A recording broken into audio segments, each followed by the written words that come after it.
এনটিআরসির ছেলে খেলা লাখো শিক্ষক প্রত্যাশীদের সঙ্গে বিস্তারিত জানতে সম্পূর্ণ ভিডিওটি মনোযোগ সহকারে দেখুন।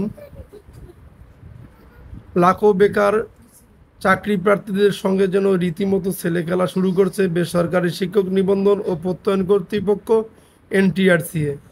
এনটিআরসি এর উদ্ভট আর বিধি বহির্ভূত কর্মকাণ্ডে ক্ষুব্ধ হয়ে চাকরি প্রার্থী তরুণ তরুণীরা প্রতিদিনই বিক্ষোভ সমাবেশ করছে রাজধানীতে।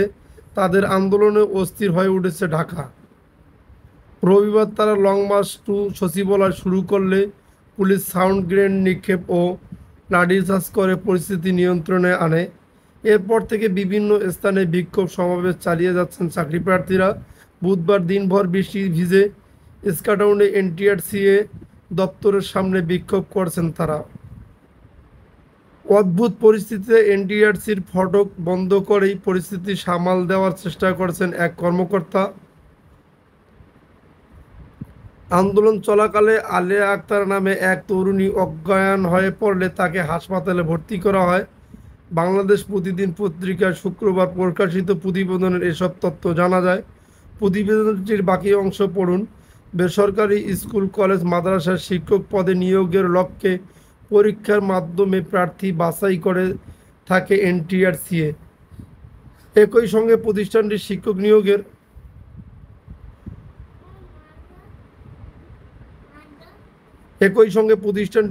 নিয়োগের জন্য সুপারিশ করে থাকে। সম্প্রতি 4 জুন 18তম শিক্ষক নিবন্ধনের চূড়ান্ত ফল প্রকাশ করেছে এনটিআরসিএ। এরপর থেকে শুরু হয়েছে অসন্তোষ, কারণ মৌখিক পরীক্ষাতেই বাদ দেওয়া হয়েছে 23,000-এর বেশি চাকরি প্রার্থীকে। অথচ এনটিআরসির সনদ প্রদান করা হয়ে থাকে শুধু লিখিত পরীক্ষার নম্বরের উপর ভিত্তি করে। 18তম নিবন্ধনের বিজ্ঞপ্তিতে বলা হয়েছিল মৌখিক পরীক্ষায় পাশ করতে কমপক্ষে 40% নম্বর পেতে হবে। প্রার্থীদের অভিযোগ 40%-এর বেশি নম্বর পেলেও ফেল করানো হয়েছে। কারণ 20 নম্বরের মধ্যে 12 নম্বর দেওয়া হয় শিক্ষাগত যোগ্যতার সার্টিফিকেটের ওপর, আর প্রশ্নোত্তরের ওপর ভিত্তি করে দেওয়া হয় 8 নম্বর। খাদিজা আক্তার নামের এক চাকরি প্রার্থী বলেন, মৌখিক পরীক্ষার প্রশ্নগুলো ভালোভাবে উত্তর দিয়েছিলাম, সেই হিসাবে 20-এর মধ্যে 14 থেকে 18 নম্বর পাওয়ার কথা আমার, কিন্তু আমাকে ফেল করানো হয়েছে। চাকরি প্রার্থীরা বলেন, বিধি লঙ্ঘন করে আমাদের ফেল করিয়েছেন এনটিআরসিএ কর্মকর্তা ব্যক্তিরা। মৌখিক পরীক্ষায় অনভিজ্ঞ, বিষয় সংশ্লিষ্ট বিশেষজ্ঞ না থাকা ছাড়াও মৌখিক পরীক্ষায় অবান্তর নানা প্রশ্ন করা হয়েছে বলে অভিযোগ করেন প্রার্থীরা। বিক্ষোভ থেকে এনটিআরসির কালো হাত ভেঙে দাও, গুড়িয়ে দাও, প্রহসনের ভাইবা মানব না, এনটিআরসির দালালেরা হুঁশিয়ার, সাবধান ইত্যাদি স্লোগান দেন। এ সময় অনিয়ম ও দুর্নীতির দায়ে আন্দোলনকারীরা এনটিআরসি এর চেয়ারম্যান পদত্যাগ দাবি করেন। গত 16 জুন 1,0822 বেসরকারি শিক্ষক নিয়োগের জন্য বিজ্ঞপ্তি প্রকাশ করেছে এনটিআরসিএ। এই বিজ্ঞপ্তির পর শুরু হয়েছে চাকরি প্রার্থীদের বড় অসন্তোষ।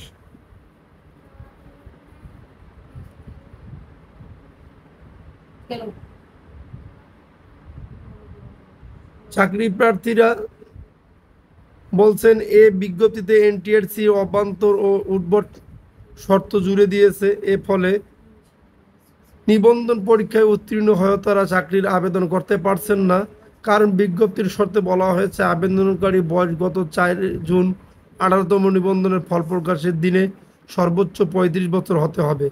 অথচ এ নিবন্ধন পরীক্ষার বিজ্ঞপ্তি প্রকাশ করা হয়েছিল 2023 সালের নভেম্বরে। প্রার্থীরা বলছেন, বয়স নির্ধারণ হতে হবে বিজ্ঞপ্তি প্রকাশের দিন, ফল প্রকাশের দিন নয়। এনটিআরসির এই সিদ্ধান্ত উদ্ভট আখ্যা দিয়ে এটি বেকারদের স্বার্থ পরিপন্থী বলে উল্লেখ করেন চাকরি প্রার্থীরা। তাছাড়া বিজ্ঞপ্তি প্রকাশের পর থেকে চূড়ান্ত ফল প্রকাশে 1.5 বছর বেশি পার হয়ে গেছে। ফল প্রকাশে এই বিলম্বের দায় চাকরি প্রার্থীরা কেন নেবে তারা বলছেন।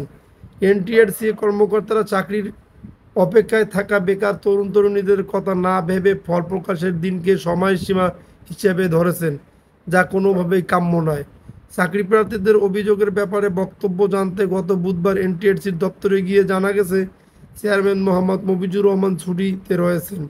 চেয়ারম্যানের দায়িত্বে থাকা মোহাম্মদ নূরে আলম সিদ্দিকীর কাছে মন্তব্য জানতে চাইলে তিনি সাংবাদিকদের সঙ্গে কথা বলতে অপারগতা প্রকাশ করেন। পরে সচিব এএমএম রিজওয়ানুল হক ভবিষ্যতে নিবন্ধনের বিজ্ঞপ্তি প্রকাশের দিনেই বয়স নির্ধারণ করে দেওয়ার ভাবনা রয়েছে এনটিআরসি এর, তবে বিষয়টি এখনো চূড়ান্ত হয়নি।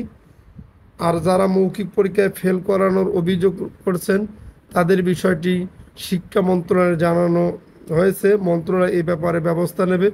যদি আপনাদের ভিডিওটি ভালো লেগে থাকে তাহলে অবশ্যই আমাদের চ্যানেলটি সাবস্ক্রাইব করে পাশে থাকা বেল বাটনটি অন করে রাখুন পরবর্তী ভিডিওর জন্য।